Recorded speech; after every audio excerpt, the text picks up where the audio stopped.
Bonjour à toutes et bonjour à tous, bienvenue sur ma chaîne Dominure Crypto, j'espère que vous allez bien mes amis, que tout se passe bien pour vous, passez une bonne journée. Nous sommes le 10 août 2023, le matin on fait le tour de l'actualité comme on fait tous les jours, le matin et le soir. Après je vous fais d'autres vidéos évidemment en parlant des graphiques, du Bitcoin, etc. Et là on va parler du Litecoin, perd 10% après son halving, enfin on va parler 2 secondes de lui parce qu'il y a beaucoup d'autres news, on parle de politique, de régulation, des layers, des entreprises, enfin tout ce qu'il faut savoir, tout ce qu'il faut retenir dans notre écosystème. Et si je fais ça, c'est pour que vous soyez au courant d'un maximum de choses. Alors, on survole les kits, j'essaie d'aller relativement vite. On survole les kits, je fais 2-3 commentaires évidemment, mais vous avez les liens sous les commentaires tous les matins. Si vous m'écoutez le matin, vous m'écoutez le soir, vous serez au courant de tout ce qui se passe dans l'écosystème, mes amis, à longueur de temps. Et vous allez creuser ce qui vous fait plaisir d'aller creuser. Évidemment, on n'a pas tous les mêmes envies, on n'a pas tous les mêmes passions. On ne voit pas tous les choses pareilles non plus. C'est pour ça qu'il y a des infos et c'est pour ça qu'il y a des débats et on peut en faire ensemble évidemment. C'est un grand plaisir. Guerre en Ukraine. La Russie affirme avoir abattu 13 drones ukrainiens près de la Crimée et de Moscou. Malheureusement, des news tous les jours avec ça. Et je demande qu'une seule chose, c'est que ça s'arrête un matin. C'est pas comme le reste des news. Ça, je voudrais que ça s'arrête, qu'on n'en parle plus, qu'on tire le drapeau blanc en disant la guerre est terminée, mes amis. Mais c'est pas encore pour aujourd'hui. Aujourd'hui, il y a des news sur le marché traditionnel, évidemment, on doit suivre ça, même quand on est un pur de la crypto-monnaie, un pur du Bitcoin, on doit suivre le marché traditionnel pour savoir ce qui se passe dans le monde. On doit jamais être fermé, mes amis. C'est comme ça qu'on avance dans un écosystème, même si on a une préférence, évidemment. Et donc, on a des news importantes, on va les suivre, on va voir, parce que ça va donner une petite vision sur le marché, à la hausse, à la baisse. Il va se passer quelque chose, on aura un petit peu de volatilité théoriquement. Donc, il n'y a jamais rien de sûr, il n'y a jamais rien de sûr. Et on ne peut rien affirmer, mais on attend ça. Et aujourd'hui, donc, les données de l'inflation de jeudi sont peut-être faibles, mais ne vous attendez pas à ce que la Fed déclare encore mission accomplie. Tout est dans le titre, là, vous avez bien compris, hein, tout est dans le titre, mes amis. Donc même, pardon, d'après les news qu'on aura, bonnes, mauvaises, etc., il va se passer des choses, comme je vous l'ai dit, mais ce n'est pas terminé. Hein. Même si la news n'est pas trop mauvaise, ce n'est pas terminé, ce n'est pas terminé. Là, vous avez un article qui vous explique bien ceci, si vous avez envie d'aller le voir. Et nous, on voit sur les graphiques, évidemment, à longueur de temps. Comme je vous l'ai dit, je vous fais d'autres vidéos où on peut voir. Et là, en heure, on a un BTC1, bon, qui est plutôt vert, mais vous voyez qu'il est en pleine réflexion. Hein, quand vous avez des niveaux comme ça, les uns à côté des autres, c'est en pleine réflexion. Le reste du marché, eh bien, c'est la même chose. Vous voyez, on regarde S&P 500, il va redémarrer cet après-midi, mais vous voyez bien qu'en heure, là, on a des bougies qui se posent des questions. Hein, on a un petit marché qui montait, mais là, qui se pose des questions. On verra cet après-midi. Hein. On va pas anticiper tout ça. On va faire au fur et à mesure, comme un trader doit faire, et faire face au moment où on doit faire face et essayer de tirer des profits à la hausse ou à la baisse.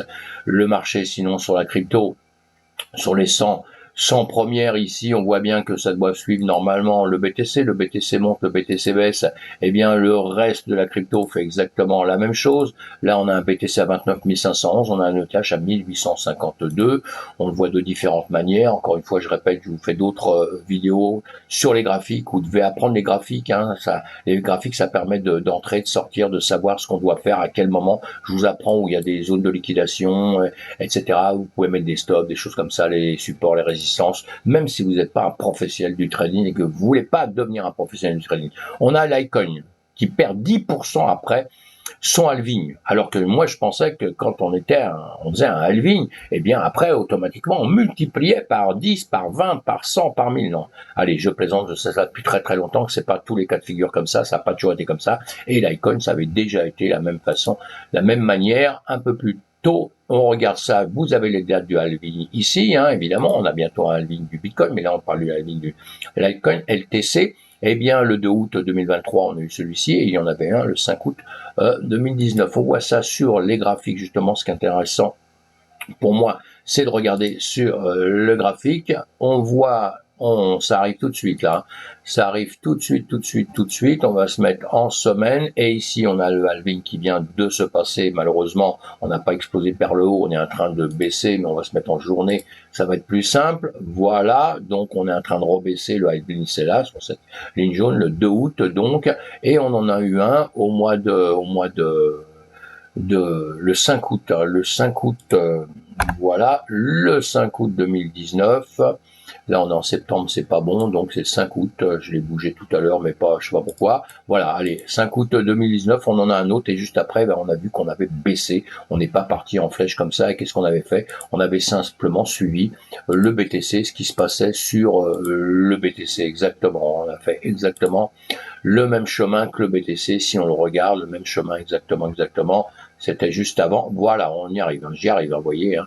Le LTC avait baissé, le BTC était ici, il a baissé pour remonter par la suite. Vous voyez, exactement le même chemin. C'est toujours intéressant, je vous fais ça parce que suivez toujours pour l'instant, hein, tous les altcoins, suivez-les par rapport au BTC, un peu ce qu'il fait pour voir s'il a un chemin différent, s'il fait vraiment sa vie à lui ou pas. Hein. Mais en tout cas, pour ce halving-là, bon, on vit la même chose qu'on avait vécu.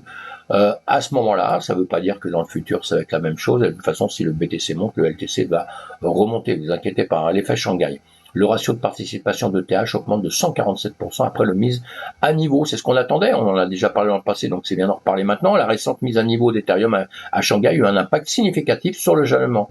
Le ratio de mise nette a bondi de 147% après la mise en œuvre de la mise à niveau de Shanghai, comme l'ont révélé les données de Token Unlock. Donc vous allez voir tout ça si vous êtes intéressé, si vous êtes concerné par ça. Mais ça, donc la mise à niveau à profiter, hein. Donc c'est bien, c'est notre écosystème qui avance. Binance et USDC, dès qu'on parle de Binance, actuellement, c'est toujours un peu chaud, hein, parce que on cherche, il y en a qui cherchent à dire comme moi, bon, Binance ça va, hein, je dis pas que c'est extraordinaire, mais ça va, c'est pas FTX, hein, et d'autres qui demandent qu'un truc, c'est que Binance plonge, on sait pas trop pourquoi, mais c'est comme ça. Donc là, il y a une étude qui est faite, donc c'est intéressant. Sur le stablecoin, Binance continue à jouer la transparence sur la réserve de crypto-monnaie. Donc, il fait la preuve de réserve. On en a parlé beaucoup, hein, cette preuve de réserve que toutes les sociétés, on a demandé à toutes les sociétés de faire voir un petit peu ce qu'ils avaient comme preuve de réserve. Lui, Binance, il fait sur les cryptos, voilà, on voit tout. Et là, on a sur les stablecoins. Sur les stablecoins, il y a toujours un petit... c'est un peu ambigu avec l'USDC, il en a eu beaucoup, il a eu beaucoup moins par la suite, hein, mais voilà, mais il a changé ça contre des BTC et de l'ETH, voilà, donc voilà, moi, bon, sincèrement, Binance me dérange pas pour l'instant, je dis bien pour l'instant, attention, hein, mais je continue à l'étudier, à regarder un peu tout ce qui se passe et tout, pour l'instant, moi, il ne me dérange pas. S'il me dérange par la suite, je vous le dirai, et j'espère que je serai pas surpris un jour, comme on a vu avec FTX, hein, ou d'autres grosses surprises à un moment donné. Hein. Voilà, et vous allez étudier tout ça si vous en avez envie. OnDeFi, une société que vous devez apprendre, connaître, hein, voir. Je fais pas de publicité, je ne fais plus pour rien. Moi, je parle, comme je vous ai dit tout à l'heure, de toutes les news. Je vous mets au courant de toutes les news. Cette société peut aider peut-être les nouveaux, les débutants à rentrer dans notre système de la DeFi, qui est un système un petit peu compliqué, et donc ça peut être quelque chose d'intéressant si vous êtes nouveau dans l'écosystème, ou si vous êtes déjà un ancien. On va voir ce que c'est que ces entreprises. On peut parfois proposer certaines choses à des gens qui démarrent, hein, dans une entreprise, dans le système, et leur dire, parce que vous savez que moi je parle à longueur de temps à des nouvelles personnes, et qui comprennent pas du tout, et quand on commence à leur expliquer toute la DeFi, tu vas d'un endroit, tu dois passer à un autre endroit, tu dois faire ceci, et là ils te disent oh là là, laisse tomber, je garde mon portefeuille à la banque simplement, j'ai juste à prendre ma carte, je paye, terminé, on n'en parle plus. Pour rentrer dedans, je vais voir mon directeur de banque, je lui dis tiens, je vais ouvrir un compte, il m'ouvre le compte, etc. Vous voyez, c'est beaucoup plus simple, hein. Donc nous, on doit pouvoir essayer de simplifier les choses dans notre écosystème. Ça fait partie des choses. Bon, voilà, je ferai peut-être une vidéo un jour là-dessus. Pour l'instant, on voit venir. Riot dépense seulement 8300 $ pour extraire un BTC alors qu'il envisage de tripler sa production d'ici 2025. Grosse société, hein, on en parle à longueur de temps. Là, j'ai bien aimé cet article-là parce qu'il vous explique un petit peu, hein, le profit aussi, hein, que font les BTC. La grande discussion, c'est toujours savoir à quel prix l'extraction du Bitcoin est, parce que si vous avez un Bitcoin qui est à 15 000 ou à 25 000 là, ou à 30 000, et puis que pour extraire ce Bitcoin ça coûte 30 000, on a bien compris qu'il n'y a pas beaucoup d'entreprises qui veulent aller dessus, parce qu'une entreprise elle a besoin de faire des gains, hein, pour que déjà que le patron de l'entreprise gagne des sous, c'est comme ça, puis que tout le système fonctionne, les machines, les machins, etc. Hein, donc voilà, donc c'est un article qui est pas mal à aller éplucher, hein, allez-y. La SEC dit qu'elle fera appel de la défaite partielle dans l'affaire contre RippleSwap. Oui, ils l'ont en travers de la gorge, hein, évidemment, puisque là pour l'instant il y a une demi-victoire, hein, pour XRP, il y a une demi-victoire pour le Ripple, évidemment c'est une demi-victoire simplement, hein. Et donc là, ils vont faire appel carrément, parce qu'ils sont pas contents du tout. Donc à suivre, hein. Évidemment que c'est à suivre. Je vous mets justement la lettre qui a été qui a été écrite en anglais, hein, vous la traduisez si vous en avez envie, comme ça pour ceux qui sont comme moi, qui épluchent un petit peu tous les détails, eh bien vous vous gênez pas, vous avez tout là pour le faire, hein, mes amis. Je vous mets les liens sous les commentaires, vous le savez. Stablecoin, l'offre de stablecoin continue de baisser malgré les signaux d'adoption plus larges. Bon, bah oui, hein, selon les données de The Block, l'offre totale des pièces stables est en baisse depuis le milieu 2022. 2022, évidemment, qu'on a compris que c'est difficile. En 2023, l'offre a chuté d'environ 12%, passant de 139 milliards de dollars au début de l'année à 122 milliards de dollars en août.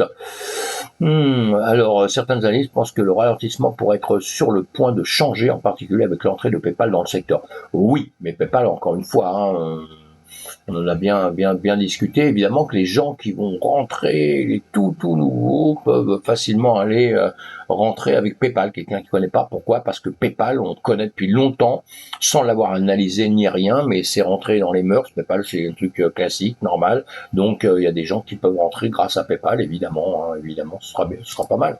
Ce sera bien. Hein. L'important, c'est de mettre un pied dans notre écosystème. Coindesk, qui nous dit quoi? Ah oui, ouais.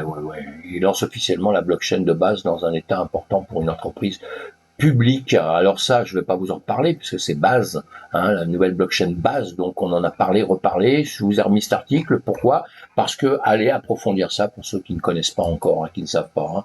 D'accord? Ça fait partie des titres qu'on survole et vous allez creuser ça parce qu'on en a déjà parlé. Donc Genesis Trading voit l'établissement accablé des terres pour la crypto. Oui, bon, ils rentrent, un maximum de gens rentrent maintenant dans un rapport publié mercredi. Ce rapport, c'est pareil. Je vous le mets si vous avez envie d'aller le voir, hein. Vous rentrez dedans, vous allez étudier ça, vous cliquez dessus, vous verrez toutes les infos qu'ils nous donnent qui sont hyper intéressantes, hein, évidemment, hein. Et moi je suis allé voir ça parce que ça me plaît d'éplucher tout ça, mais vous n'êtes pas obligé. Mais dans un rapport publié mercredi, la société finance d'actifs numériques et filiale de la Digital Currency Group a souligné un certain nombre d'annonces marquantes, notant la multiplication pour les ETF, Bitcoin au comptant et un battement de tambour de nouveaux lieux de négociation et produits proposés par la finance traditionnelle, tout comme les piliers de la cryptographie comme Coinbase ont déployé de nouvelles offres. Le deuxième trimestre a également été annoncé l'arrivée d'une armada d'établissements qui semble désormais ancrée sur les rives de cette classe d'actifs, écrit-il. Et il a bien raison parce que le système est en train de grossir, mes amis. On avance. Allez, on passe à autre chose. C'est des petites news de Genesis qui pense que le système va exploser un jour ou l'autre, évidemment. Krim dit qu'elle est triste à propos de la crypto, malgré les millions encaissés des NFT. Bon, Krim c'est très connu, elle a vendu beaucoup de NFT. Pourquoi? Parce que connu, c'était l'ex d'Elon Musk, artiste, hein, musicienne. Et donc, bon, pourquoi pas, elle a vendu énormément. Pourquoi? Parce qu'il y a beaucoup de gens.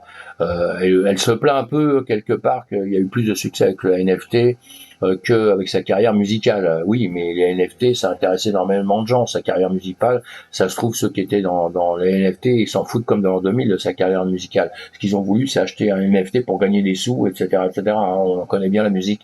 Maintenant, ce qui est un peu dommage, justement, entre l'art et les NFT, c'est que je me rends compte, moi, tout doucement, quand on parle d'un nouvel art, de l'art des NFT, il y a des trucs extraordinaires, attention, hein, mais dans l'ensemble, tout est fait pour vraiment gagner de l'argent. La plupart des gens qui rentrent dedans, comme maintenant on peut créer de l'art numérique assez facilement, avec plein d'outils qui existent, donc c'est facile, hein. Même moi qui suis nul dans la création de ce genre de trucs, je me suis amusé à faire des trucs. J'ai pas fait de NFT, hein, mais je me suis amusé à fabriquer des choses. Effectivement, on peut fabriquer aujourd'hui et passer ça en NFT facilement juste pour gagner de l'argent, hein. Bon, alors évidemment que ça, moi je dis ça affaiblit un peu le côté art des choses, hein.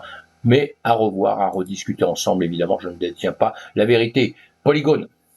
Alors, les NFT, Yuts basés sur des polygones pour migrer vers Ethereum, retour d'une subvention de 3 millions de dollars. Yuts, un projet de jeton non fongible populaire, migrera de Polygon vers Ethereum, a annoncé le projet NFT jeudi matin en Asie. Voilà, à suivre, mes amis, à suivre ce projet NFT. Et là, on a justement autre chose aussi. Amazon qui distribue des NFT gratos. Voilà, c'est NFT gratos. Si vous êtes chaud là-dessus, eh bien, il faudra quand même être sur Prime Gaming, je crois. Tous les rapports indiquent qu'Amazon a choisi Prime Gaming comme portail préféré pour distribuer des NFT. Donc voilà, bon, il y a des conditions pour avoir des NFT gratuits, évidemment. Vous lisez tout ça, je fais aucune pub, hein. C'est juste pour vous dire que ça existe, hein, mes amis, simplement. Donc voilà, j'arrête ici. Pensez à vous, la seule pub que je fais, c'est la mienne. Pensez à cliquer sur le pouce si vous êtes abonné. Si vous n'êtes pas abonné, abonnez-vous pour retrouver toutes mes vidéos et passez aux commentaires. Les commentaires, ça m'aide énormément pour avancer dans l'écosystème. Faites-moi plaisir de dire juste bonjour comme font certains et merci à ceux qui le font. Merci mille fois. À bientôt mes amis et prochaine vidéo. Ciao, ciao.